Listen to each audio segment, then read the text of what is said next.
Everyone knows a Sprite is a thirst-quenching soft drink. Can I get a Sprite, please, mate? You may not know it's also a sort of goblin. If we want to do great work, if we want to keep on embracing, engaging the consumer out there and persuading the consumer out here, we have to change the way advertising is researched, and the best way to change the way advertising is researched is to get rid of it.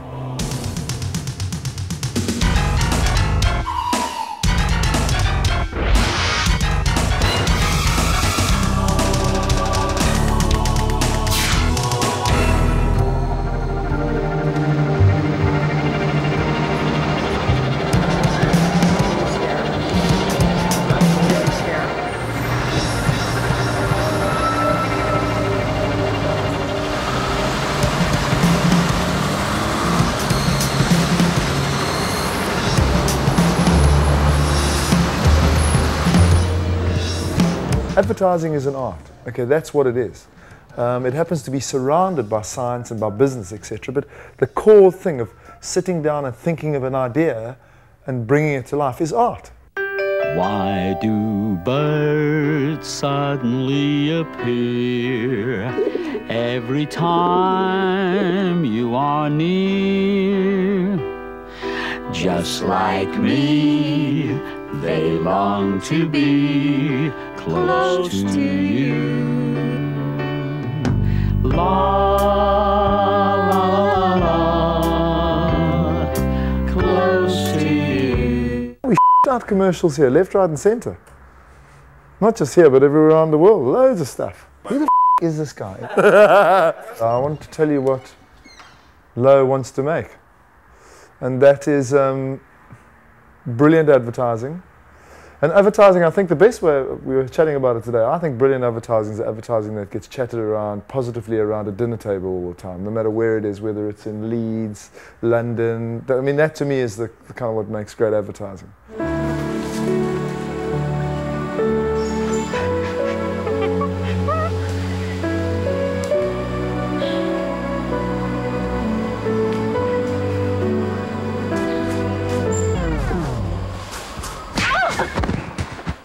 Antiperspirant irritating your skin?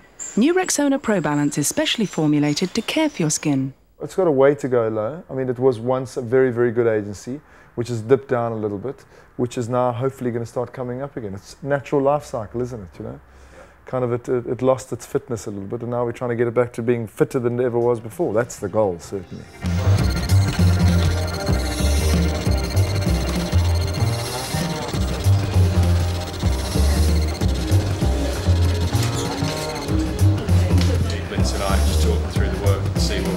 Tell what we thought was the best campaigns and stuff. Yeah. Yeah, spare time.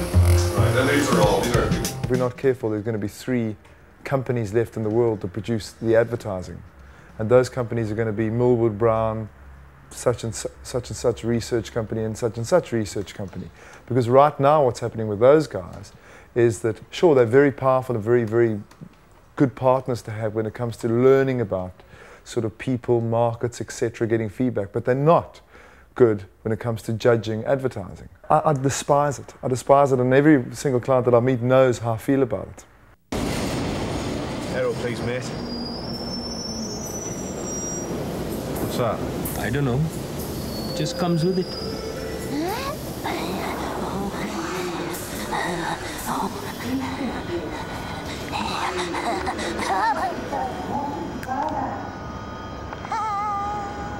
Nah, I think I'll just stick with me bubbly chocolate. Aero. All bubble, no squeak. I sat with a client the other day and we presented some work, and he was talking to me about judging, and I said, when you judge this work, are you judging it with your intellect and your gut instinct? In other words, with the skill that God's given you? Or are you judging it according to a piece of paper that's lying on your desk from head office? And he looked at me and said, the piece of paper. So I said, then what are you?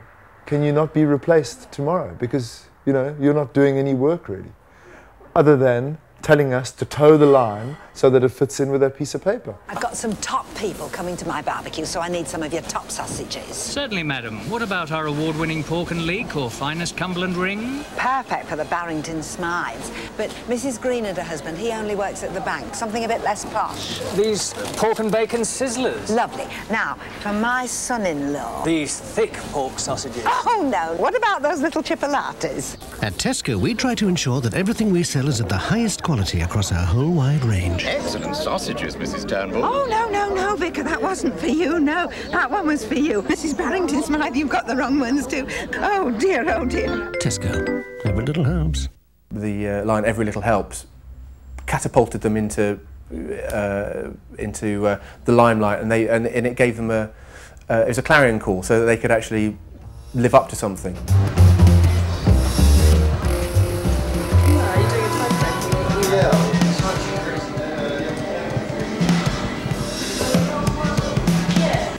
The British Advertising Clearance Centre, and they're a bunch of, well, I don't really want to say what they are, but they certainly make it hard for us, put it that way. They really kind of like, it's yet another hurdle. We have the client, we have budgets, but the BACC is one of the big ones, you know. I'd say they blow out 1 out of, 1 in 5 ads.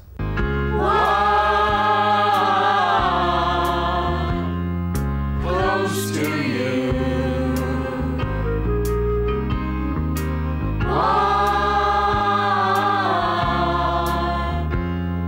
Close to you.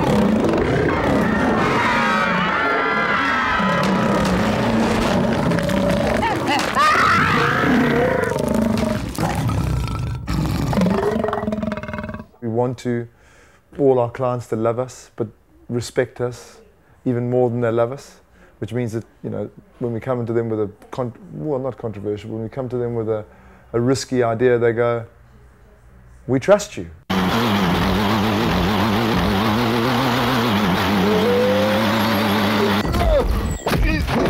Oh, baby. Oh, baby. If you want some interesting, innovative ideas, give us a call, because I think we aren't interested in sitting around in a bubble bath talking about fantasy worlds.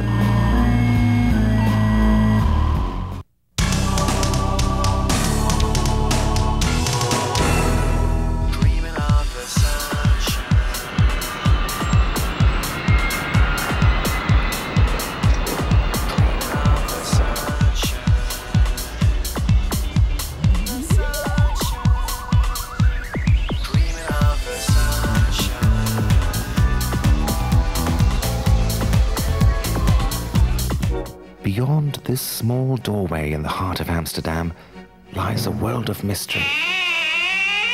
There's a very healthy advertising scene here. You have quite a few companies now that are working on the international stage. There is this sort of trading nation, cultural, artistic sort of stew going on here. So it's very vibrant, the city. But also like the Dutch mentality is very progressive and very open. The Dutch clients are very open.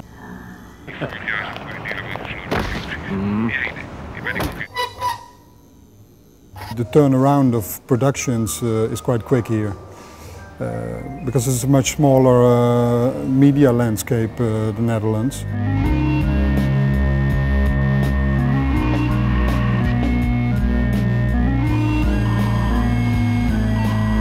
We sometimes produce like 50 or 60 commercials a year, which is, for a company like this with 30, 35 people, is quite a lot.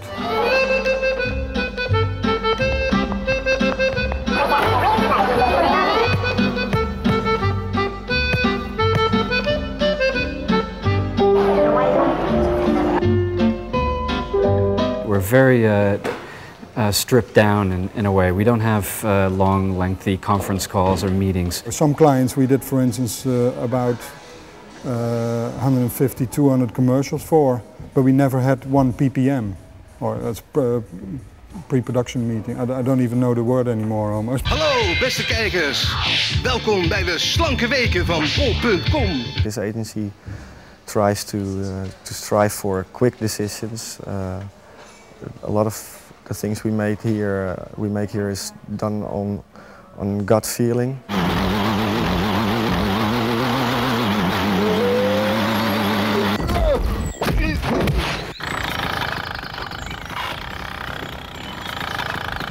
I've worked at different agencies and all kinds of different structures, and I find that working here really is much more on the spot. You work directly with the clients, there's not a lot of bureaucracy, and that kind of environment makes you work your best. We don't have like an account where a fixed team is working on all the time, so we switch like within the teams, like the art directors, copywriters, we switch in the accounts, so like every time I give it a kind of new fresh look and new fresh ideas.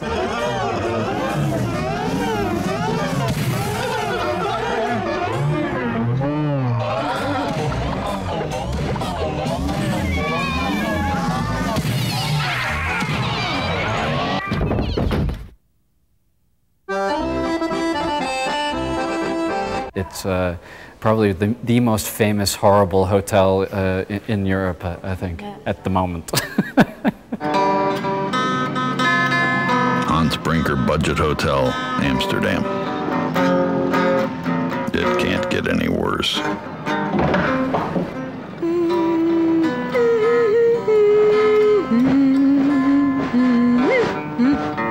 But we'll do our best. This commercial was banned on British television because it was suggesting that there was a too young girl drinking alcohol and having parties. Which is a bit ironic because the Brits are like the most populous and most abundant users of the Brinker Hotel. Yeah. And they're all in there drinking and doing whatnot.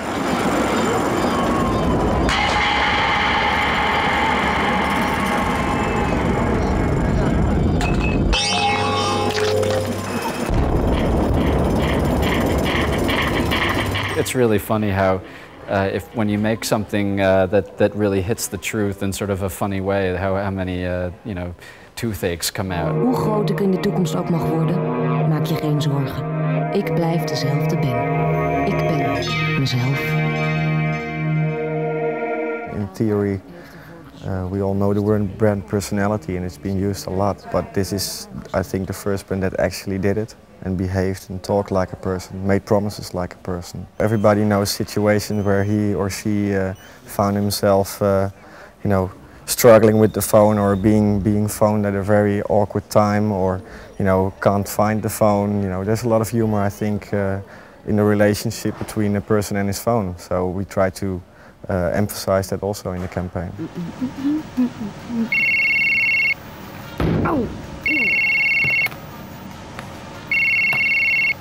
We're always quite honest in the things we make. It's not like over-promising the product, but it's more also, you know, it's realistic. That's perhaps the best word. On June 30th, 2002, the same day as the World Cup final in Japan, there was another final between the two lowest-ranked teams in the world, the Buddhist Kingdom of Bhutan and the Caribbean island of Montserrat. We don't really distinguish between projects for clients and for ourselves, if you like. We've always made things for ourselves. We try very hard to be self-critical and to come out with concepts and ideas that aren't just bothering and annoying, but actually have some meaning somewhere that is relevant. So I think clients that would come to Kessels Kramer are really ones that would trust us in a way to make decisions for them in the areas that we're good at. And those clients are very few. Thank you for visiting and have a safe journey home.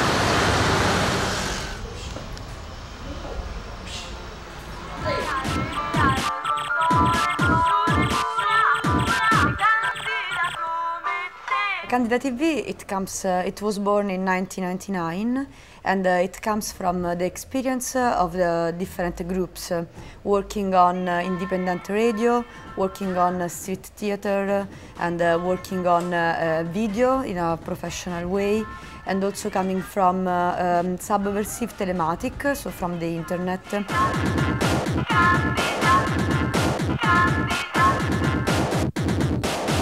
We have this way of entering a real situation with theater or with a person that are dressed up in a certain way and try to interact with the situation and maybe change it to get in touch with the people. And we call it reality fiction. Nessuno più ignora. Sia santificato il tuo nome, venga il tuo regno, sia fatta la tua volontà, come in cielo così in terra. A local TV from Rome, they saw our show, our program, and they invited us to broadcast on their television. It was a very exciting experiment, but after 9 weeks we had a problem of surviving problem somehow, because it's very hungry. And so we were forced by ourselves to stop.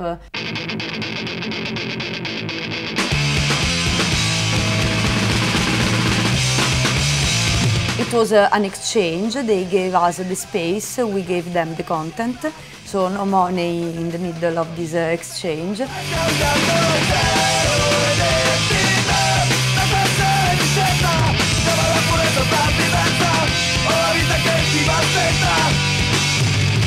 We started to think that it would be nice to held kind of workshops with kids or with mostly kids, because they are the new, their television, as we say, are their babysitter. So we thought it was important that they know how the television works. Ma questa è la prima volta che c'hai il videocamera in mano? Sì. Sì? In the beginning we filmed, and then slowly you start to give them the video camera, and then they shoot what they would like to shoot, and a lot of very interesting things comes out.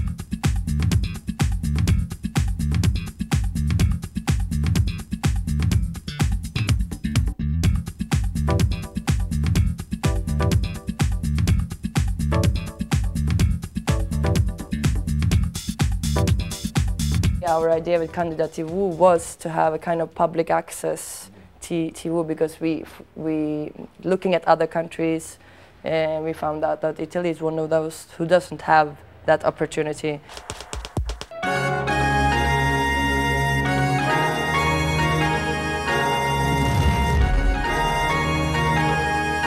Finally, it's taking shape, this idea of having a public access channel, is to create it from grassroots. So as she was telling, having this antenna that can transmit in 2 kilometers around, taking a frequency that is still free, not occupied by any other television.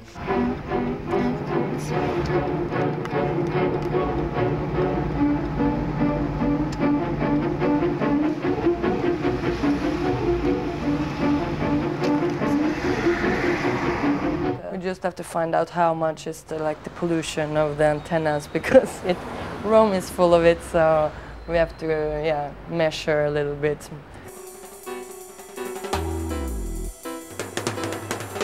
People reflecting on television and communication are trying to overcome the problem of the money that is from public support or from governmental Although support. That's very hard. That is very hard, but it's a kind of fight for a life wage. And there is also our own way that is trying to sell our things. A disturbance really creates a space, a situation, an invisible theater which allows power to suddenly walk on stage. That is not really easy, because mainstream television always try to take your thing without paying. It's very interesting, we want it, we don't pay. Life! Life, do you hear me? Give my creation life! We try try to look at the mad scientist idea from all different perspectives and show how they were really rooted in some of the historical characters of the past. Technology can make a small amount of people a lot of money.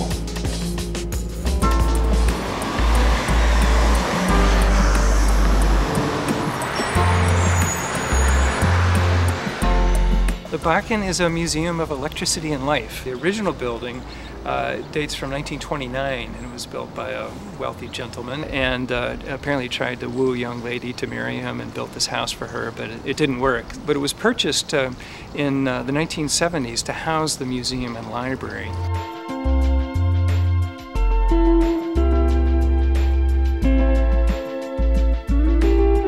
It's not your typical museum site, but you know, it works really well for us because it's a beautiful old historical building, and we're focusing on the history of electricity.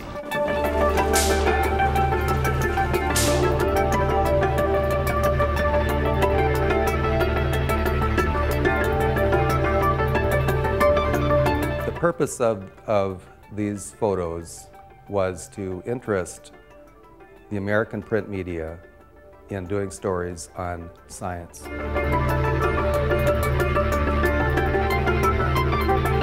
These are all actual scientists and engineers, but they're highly staged images. These images are meant to portray science as being a romantic and exciting and interesting endeavor. These scientists had something in their personality, their character, their collection of eccentricities, and perhaps something in the nature of the work that they did that led folks in popular culture to consider them mad in some way. Life! Life, do you hear me? Give my creation life! One of the most famous mad scientists of all time was not a real character at all.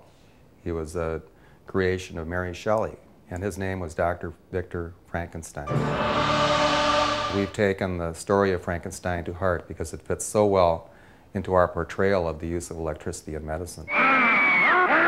We have a permanent exhibit on Frankenstein, but we wanted to go beyond that to look at the image of scientists more generally and explore in a fun kind of way all these science fiction images of crazy scientists. Can this be evil, then?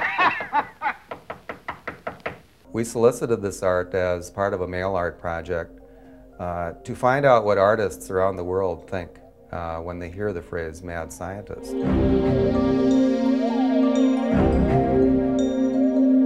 The largest single grouping around any one scientist concerns Einstein, who was never, to my knowledge, ever considered mad at all. But he had kind of a wild, eccentric look about him that perhaps evoked the image of mad scientists in the minds of artists. We try to encourage people to think out of the box here, that it's okay, to be a mad scientist. It's just that our culture has sort of taken that image and turned it into a fearful image. We're trying to turn it into a positive image.